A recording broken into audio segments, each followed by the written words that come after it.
નમસ્કાર વિદ્યાર્થી મિત્રો, આજે આપણે ફરીવાર ભેગા થયા છીએ અને આ છે આપણો પહેલો લેક્ચર જેની અંદર આપણે અભ્યાસક્રમ ચલાવવાના છીએ। તો આપણે શું ભણશું પહેલા લેક્ચરમાં? આપણે જોઈશું રાસાયણિક પ્રક્રિયાઓ અને સમીકરણો નામનું આપણું પ્રથમ ચેપ્ટર। તો વિજ્ઞાનની આ સિરીઝમાં પ્રથમ ચેપ્ટરમાં આપનું સ્વાગત છે। હવે રાસાયણિક પ્રક્રિયાઓ અને સમીકરણો। અહીં સૌથી પહેલા આપણે જાણીશું પ્રક્રિયાઓ શબ્દનો અર્થ। પ્રક્રિયા એટલે કે ક્રિયા। આ જે ધાતુ છે એની આગળ પ્રત્યય લગાવવામાં આવે છે અને પ્રક્રિયા શબ્દ બને છે। પ્રક્રિયાથી આપણે અવગત છીએ। તો હવે જાણીએ પ્રક્રિયાના પ્રકારો। પ્રક્રિયાના મુખ્યત્વે બે પ્રકાર છે। વિજ્ઞાનની દ્રષ્ટિએ રાસાયણિક પ્રક્રિયા અને ભૌતિક પ્રક્રિયા। આવી રીતે પ્રક્રિયાઓના મુખ્ય બે પ્રકાર છે। રાસાયણિક પ્રક્રિયા વિશે આપણે આ ચેપ્ટરની અંદર ભણવાના છીએ। આ માહિતી જે છે તે પરીક્ષામાં પૂછાતી નથી, પરંતુ અગાઉના ધોરણની અંદર આપણે આ ભણી ગયા છીએ। એના માટે આપણે જે બેસિક નોલેજ છે એ જાણવું જરૂરી છે। રાસાયણિક અને ભૌતિક પ્રક્રિયા। હવે હું તમને રાસાયણિક પ્રક્રિયા વિશે આગળ સમજાવીશ। પહેલા જાણી લઈએ કે ભૌતિક પ્રક્રિયાઓ શું છે। કોઈ પણ વસ્તુના કદ, આકારમાં, દેખાવમાં થતો ફેરફાર એ ભૌતિક પ્રક્રિયા છે। એમાં કોઈ રાસાયણિક પ્રક્રિયા હોતી નથી, એટલે કે તેના જે રાસાયણિક ગુણધર્મો છે તે બદલાતા નથી। રાસાયણિક ગુણધર્મોમાં ફેરફાર થતો નથી, પરંતુ તેના દેખાવમાં કે આપણે જોઈ શકીએ તેવા ફેરફારો થાય છે। હવે આપણે એક સરસ ઉદાહરણ લઈએ। આ છે મારી પાસે એક કાગળ। હવે આપણે આ કાગળને ફાડી નાખીશું। તમે જોઈ શકો છો કે આ કાગળના ટુકડા થઈ ગયા, પરંતુ અંતે છે તો આ એક કાગળ જ ને। એના ગુણધર્મોમાં કોઈ પણ ફેરફાર થયો ખરો? ના, ફક્ત એના આકારમાં ફેરફાર થયો। તે મોટો હતો અને હવે તે નાનો થઈ ગયો, પરંતુ તેના ગુણધર્મોમાં કોઈ પણ ફેરફાર નથી થયો। હવે સમજીએ રાસાયણિક પ્રક્રિયાઓ। રાસાયણિક પ્રક્રિયાઓ એવી પ્રક્રિયાઓ છે કે જેની અંદર પરસ્પર બે રસાયણો કે બેથી વધારે રસાયણો પ્રક્રિયા કરે છે। તેમાં પદાર્થના ભૌતિક ગુણ સમાવવામાં આવતા નથી, પરંતુ તેના રાસાયણિક ગુણધર્મોને ધ્યાનમાં રાખવામાં આવે છે। હવે આપણે જોઈશું કે જે રાસાયણિક પ્રક્રિયાઓ થાય છે એ આપણે રોજબરોજના જીવનમાં ક્યાં જોઈએ છીએ। હવે આ પ્રશ્ન પરીક્ષામાં 2 માર્કમાં પૂછાઈ શકે છે। તમે અહીં ધ્યાન આપો। તમે જાણો છો કે રોજબરોજ આપણે રસોડામાં મમ્મીઓને રાંધતા જોઈએ છે, બરાબર ને? તો તેઓ જે રાંધે છે એટલે ખોરાકનું રંધાવું એક રાસાયણિક પ્રક્રિયા છે, કારણ કે તેના ગુણધર્મોમાં ફેરફાર થાય છે। પાચન। આપણું જે શરીર છે તે પોષણ મેળવવા માટે પાચનની ક્રિયા કરે છે, એ આપણે સૌ જાણીએ છીએ। તો પાચનની જે ક્રિયા છે આ ક્રિયા પણ રાસાયણિક પ્રક્રિયા છે। હવે જોઈએ ફળ અથવા શાકભાજીનું સડી જવું। આપણે જ્યારે પણ ઘરમાં કોઈ ફળ અથવા શાકભાજી લાવીએ છીએ, થોડા સમય પછી તે ખરાબ થવા લાગે છે, બગડવા લાગે છે, તેમાં કાળા ડાઘા પડી જાય છે। કેળાનું ઉત્તમ ઉદાહરણ છે। તે સમયાંતરે કાળા ડાઘા થઈ જાય છે અને તે ખાવા યોગ્ય રહેતા નથી। તેથી ફળો અને શાકભાજીનું સડી જવું એ પણ એક રાસાયણિક પ્રક્રિયા જ છે। લોખંડમાં કાટ લાગવો। હવે આપણે જોઈએ છીએ કે આપણી આસપાસ આપણા ઘરમાં જે પણ ધાતુની વસ્તુ છે, એ પછી બારીમાં જે ગ્રીલ છે એ પણ હોઈ શકે છે। આવી ગ્રીલ વરસાદની જે સીઝન છે એની પછી તેમાં કાટ લાગી જાય છે, અને જો તેનો કાળો કલર હોય કે અન્ય કોઈ કલર હોય તો ઉપર કથ્થાઈ કલરનો પોપડો જામી જાય છે। આ છે કાટ। તેથી લોખંડમાં કાટ લાગવો એ પણ એક રાસાયણિક પ્રક્રિયા જ છે। હવે જોઈએ દૂધમાંથી દહીં બનવું। દૂધમાંથી દહીં બની જાય છે, એટલે કે દૂધના જે રાસાયણિક ગુણધર્મો છે તેમાં ફેરફાર થાય છે અને તેને લીધે દહીં બને છે। તેથી આ પણ એક રાસાયણિક પ્રક્રિયા જ છે। હવે દહનની પ્રક્રિયા। જ્યારે કોઈ પણ વસ્તુનું દહન કરવામાં આવે ત્યારે તેના રાસાયણિક ગુણધર્મોમાં ફેરફાર થાય છે અને તે જે વાતાવરણનો ઓક્સિજન છે તેની સાથે પ્રક્રિયા કરે છે।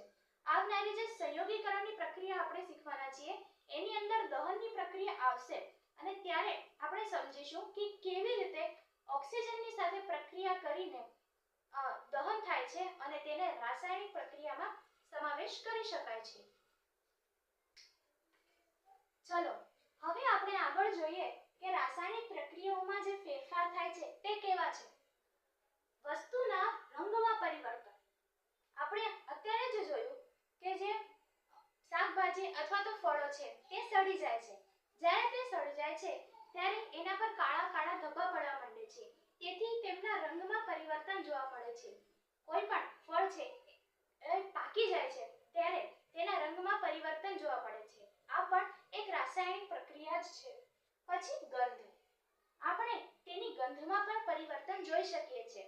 કોઈ પણ વસ્તુ જ્યારે બગડી જાય છે ત્યારે આપણે તેની ગંધથી જ ખબર પાડી લઈએ છીએ કે આ વસ્તુ બગડી ગઈ છે. અવસ્થા. અવસ્થા એટલે કે ઘન અવસ્થા, પ્રવાહી અને વાયુ. આવી ત્રણ અવસ્થાઓ છે.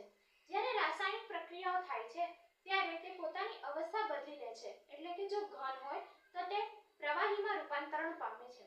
જ્યારે પાણીને વિદ્યુત વિઘટન વડે તોડવામાં આવે છે ત્યારે તે H એટલે કે હાઇડ્રોજન વાયુમાં તૂટે છે અને O2 એટલે કે ઓક્સિજન વાયુમાં તૂટે છે.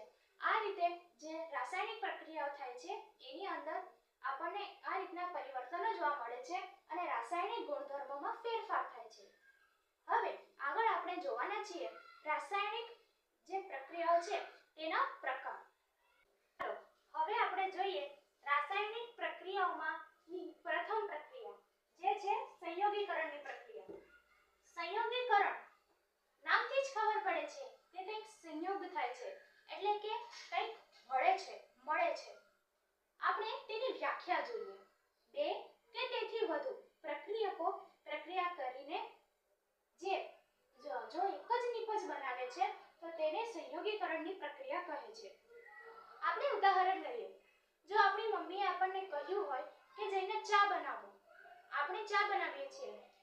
તેમાં આપણે દૂધ, પાણી, ચાપત્તી અને ચીની તથા જે કંઈ મસાલો જેમ કે અદરક અથવા ઇલાયચીનો ઉપયોગ કરીએ છીએ અને એની પછી આપણી ચા સરસ રેડી થઈ જાય છે.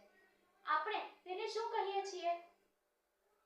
આપણે તેને ચા કહીએ છીએ ને કે દૂધ, પાણી, ચાપત્તી, ચીની વગેરેનું મિશ્રણ એમ કહીએ છીએ. એટલે આપણે સમજી શકીએ છીએ કે જે બધી વસ્તુઓ છે એને આપણે પ્રક્રિયકો તરીકે લઈએ કે બધી જે વસ્તુઓ છે જે પ્રક્રિયકો છે તે આપસમાં પ્રક્રિયા કરે છે. તે આપસમાં રંધાય છે અને એક જ નિપજ એટલે કે ચા બનાવે છે. તો આપણે આ ઉદાહરણ તરીકે લઈ શકીએ. સંયોગીકરણની જે પ્રક્રિયા છે એનું એક ઉત્તમ ઉદાહરણ છે પાણી. હા, પાણીને આપણે H2O કહીએ છીએ. H2O એટલે કે પાણી જે હાઇડ્રોજન અને ઓક્સિજનથી બને છે. અહીં તમે જુઓ છો હાઇડ્રોજન અને ઓક્સિજન બંનેના જે અણુઓ છે તે સંયોજાય છે અને પાણીનો અણુ બનાવે છે. હવે તમને યાદ છે ને કે પહેલા મેં કહ્યું કે બંને જ્યારે રાસાયણિક પ્રક્રિયા થાય છે ત્યારે તેની અવસ્થા બદલાય છે. અહીં તમે જુઓ છો કે હાઇડ્રોજન એ તો વાયુ છે અને જે ઓક્સિજન છે એ પણ વાયુ છે. બંને વાયુઓ મળીને એક પ્રવાહી બનાવે છે. આપણે જાણીએ છીએ કે પાણી પ્રવાહી છે. તો અહીં સાબિત થાય છે કે આપણે જે નિયમો પહેલા શીખ્યા, જે ફેરફાર શીખ્યા એ સાચા છે. જુઓ હવે આગળ આપણે ભણીશું બીજી પ્રક્રિયા જે છે વિઘટનની પ્રક્રિયા. વિઘટનની પ્રક્રિયા ખાસ યાદ રાખવાની છે કારણ કે તે બોર્ડની પરીક્ષામાં પણ 3 માર્કમાં પૂછાવાની ખૂબ સંભાવના રહેલી છે. હવે આપણે જોઈએ વિઘટન પ્રક્રિયા.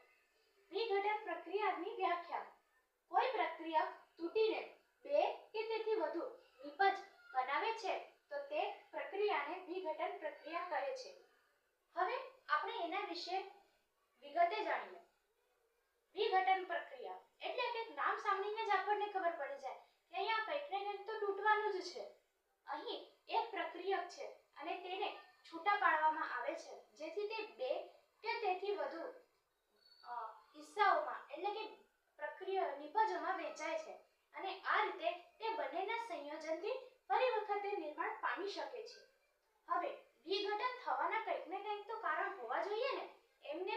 વિઘટન થતું નથી.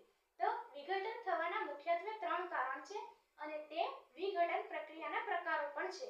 તો ચાલો આપણે તે પ્રકારો જોઈએ. પ્રક્રિયાના પ્રકારો આ મુજબ છે: ઉષ્મીય વિઘટન, વિદ્યુત વિઘટન અને પ્રકાશીય વિઘટન. વાત કરીએ ઉષ્મીય વિઘટનની. ઉષ્મીય વિઘટન એટલે કે ઉષ્મા આપીને જે વિઘટન થાય છે તે. તમે જાણો છો કે ઘણી બધી એવી પ્રક્રિયાઓ છે કે જેની અંદર આપણે પ્રક્રિયાઓ કરવા માટે તેને ગરમ કરીએ છીએ. જે પ્રક્રિયકો છે તેને નાના સ્ટેન્ડ પર મૂકવામાં આવે છે અને ત્યાર પછી તેને ગરમ કરવામાં આવે છે. તેને ઉષ્મા આપવામાં આવે છે. તેથી આ પ્રકારે જે પ્રક્રિયાઓ થાય છે તે છે ઉષ્મીય વિઘટન. હવે જોઈએ વિદ્યુત વિઘટન. વિદ્યુત એટલે કે વીજળી, જે કરંટ છે તે. વિદ્યુત વિઘટન. વિદ્યુતના કારણે આ વિઘટન થાય છે કે જે પાવર આપણા ઘરે આવે છે. આ જ રીતે જે પ્રક્રિયક છે તેને વિદ્યુત દ્વારા તોડવામાં આવે છે. અને હવે જોઈએ પ્રકાશીય વિઘટન. પ્રકાશીય વિઘટન એટલે કે પ્રકાશ દ્વારા થતું વિઘટન. એટલે કે ટ્યુબલાઇટના પ્રકાશ દ્વારા નહીં, પરંતુ સૂર્યપ્રકાશ દ્વારા. સૂર્યપ્રકાશ દ્વારા ઘણા બધા તત્વો એવા છે કે જે વિઘટન પામે છે. તેથી આ રીતે મુખ્યત્વે 3 પ્રકાર છે. હવે આપણે જોઈએ ઉષ્મીય વિઘટન. ઉષ્મીય વિઘટનનું આ ઉદાહરણ છે CaCO3. જ્યારે તેને ઉષ્મા આપવામાં આવે ત્યારે તે CO અને CO2 ની અંદર તૂટે છે. Ca અને CO2. હવે અહીં છે આ સિમ્બલ. આ સિમ્બલ છે ઉષ્માનું સિમ્બલ. જ્યારે કોઈ પણ પ્રક્રિયામાં ઉષ્મા આપવામાં આવે છે અને ત્યારબાદ પ્રક્રિયા થાય છે ત્યારે આ જે એરો છે તેની ઉપર આ રીતે દર્શાવવામાં આવે છે, જેથી કરીને ખબર પડે કે આ જે પ્રક્રિયા છે તે ઉષ્મા દ્વારા થયેલી છે. હવે H2O જેની નિપજ છે H અને O2. મેં તમને વિદ્યુત વિઘટનની વાત કરી. આના માટે એક પ્લાન્ટ જેવું હોય છે. હવે અહીં H2O અને જે છે એ H અને O2 માં તૂટી જાય છે. H2O એટલે કે પાણી. પાણી હાઇડ્રોજન અને ઓક્સિજનનું બનેલું મિશ્રણ છે. જ્યારે આપણે તેને વિદ્યુત આપીએ છીએ ત્યારે H2O એટલે કે પાણી એ હાઇડ્રોજન વાયુ અને ઓક્સિજન વાયુ એ બંને વાયુઓમાં છૂટો પડે છે. અને અંતે છે પ્રકાશીય વિઘટન એટલે કે AgBr Ag+Br2. આ છે AgBr, જે મુખ્યત્વે બ્લેક એન્ડ વ્હાઇટ જે ફોટોગ્રાફી છે એની અંદર ઉપયોગમાં આવે છે. તો આ વસ્તુને આપણે ધ્યાનમાં રાખવાના છે. હવે આપણે જોઈએ ત્રીજો પ્રકાર, અને જે છે વિસ્થાપનની પ્રક્રિયા. ચાલો વિસ્થાપન પ્રક્રિયાની વ્યાખ્યા. વધુ સક્રિય પ્રક્રિયક ઓછા સક્રિય પ્રક્રિયકને તેના દ્રાવણમાંથી છૂટું પાડે છે. તેને વિસ્થાપન પ્રક્રિયા કહે છે અને આ છે તેનું ઉદાહરણ. ચાલો આપણે સમજીએ.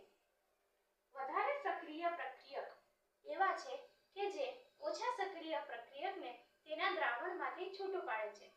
હવે આપણે એક સરસ ઉદાહરણ લઈએ. તમે અને તમારા ફ્રેન્ડ, તમે 2 જણ છો કે જે ખૂબ સારા ફ્રેન્ડ છો. હવે તમારી જે દોસ્તી છે તે વધારે ને વધારે ઘનિષ્ઠ થતી જાય છે. એ જ સમયે તમારી ક્લાસમાં એક નવી છોકરી આવે છે અને આ એક નવી છોકરી તમારા ફ્રેન્ડની સાથે ફ્રેન્ડશિપ કરવા માંગે છે. આવા સમયે તે વધારે ભણવામાં પણ હોશિયાર છે, વધારે તમારા કરતાં સ્માર્ટ છે અને વધારે હેલ્પફુલ પણ છે. આવા સંજોગોમાં તમારી જે ફ્રેન્ડ છે એ તમારી સાથે દોસ્તી તોડી નાખે છે અને પેલી જે નવી આવેલી છોકરી છે તેની સાથે વધુ રહેવા માંડે છે. આવા વખતે આપણે ઉદાસ થઈ જઈએ છીએ. આવી જ કંઈક આ પ્રક્રિયા છે. હવે જુઓ, આ છે બહારથી આવેલી પેલી વધારે સ્માર્ટ છોકરી. આ છે તમારી અને તમારા ફ્રેન્ડની જોડી. તમે છો Cu અને તમારો ફ્રેન્ડ છે SO4. Cu અને SO4 ની જોડી છે, પરંતુ બહારથી વધુ સક્રિય એટલે કે વધુ સ્માર્ટ Zn એટલે કે ઝિંક આવી જાય છે અને ઝિંક તમારી SO4 નામની જે ફ્રેન્ડ છે એની સાથે પેર કરી લે છે અને તમને SO4 લાસ્ટ બેન્ચ પર રાખી દે છે, તમારી સાથે બોલતી બોલતી પણ નથી. આ રીતે તમે તમારી ફ્રેન્ડથી છૂટા પડી જાઓ છો. એટલે કે તમારે પેલી છોકરીથી બચવું જોઈએ. અહીં આપણે ભણી ગયા વિસ્થાપન પ્રક્રિયા. જુઓ, આ રીતે તમે ઉદાહરણ બનાવી શકો છો.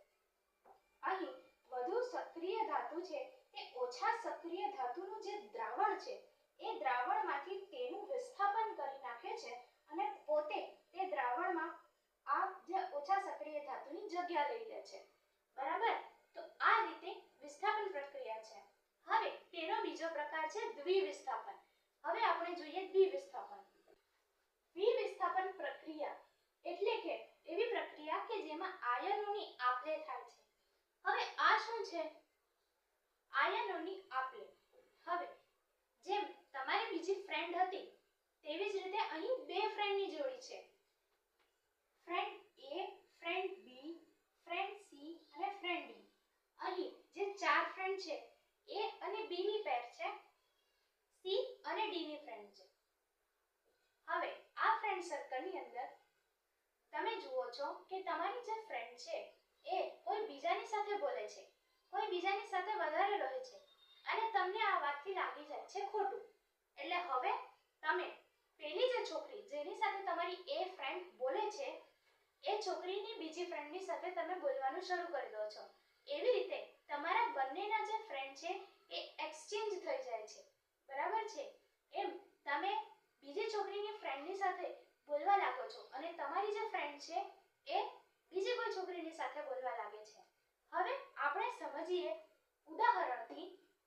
રાસાયણિક રીતે જુઓ, NaOH Cl બંને વચ્ચે પ્રક્રિયા થાય છે. હવે NaOH અને HCl વચ્ચે જ્યારે પ્રક્રિયા થાય છે NaCl અને H2O બને છે. હવે સમજીએ. તમે જુઓ છો કે આ છે Na અને આ છે Cl. અહીંયા તમારે પ્રથમ જે છે પ્રથમ પદના પ્રથમ ધાતુ લેવાની છે અને બીજામાં જે બીજા નંબર પર છે તે લેવાની છે. હવે તમે જુઓ કે આ બંને વચ્ચે ફ્રેન્ડશિપ થઈ જાય છે. હવે તમને ખોટું લાગી જાય છે કે મારી ફ્રેન્ડ જે Na છે એ Cl ની સાથે બોલવા લાગી છે પણ મારી સાથે બોલતી નથી.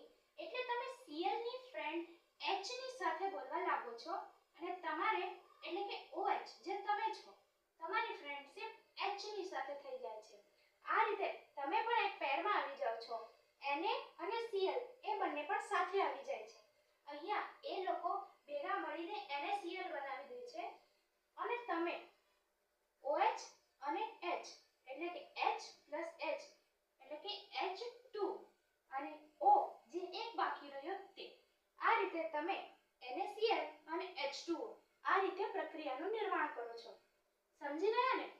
આ રીતે આપણે ઘણા બધા ઉદાહરણોથી પ્રક્રિયાઓને સમજી શકીએ. હવે આ જે વિડિયો છે એનો છેલ્લો ટોપિક આપણે જોઈએ. હવે આપણે છેલ્લો ટોપિક જોવાના છે ઉદ્દીપક. ઉદ્દીપક એટલે કઈ સમજમાં નથી આવતું નામ પરથી? તો સમજીએ. ઉદ્દીપક આ એક પ્રક્રિયામાં સામેલ થતો પણ પ્રક્રિયામાં ન સામેલ થતો ભાગ છે. એટલે તમે સમજ્યા નહીં ને?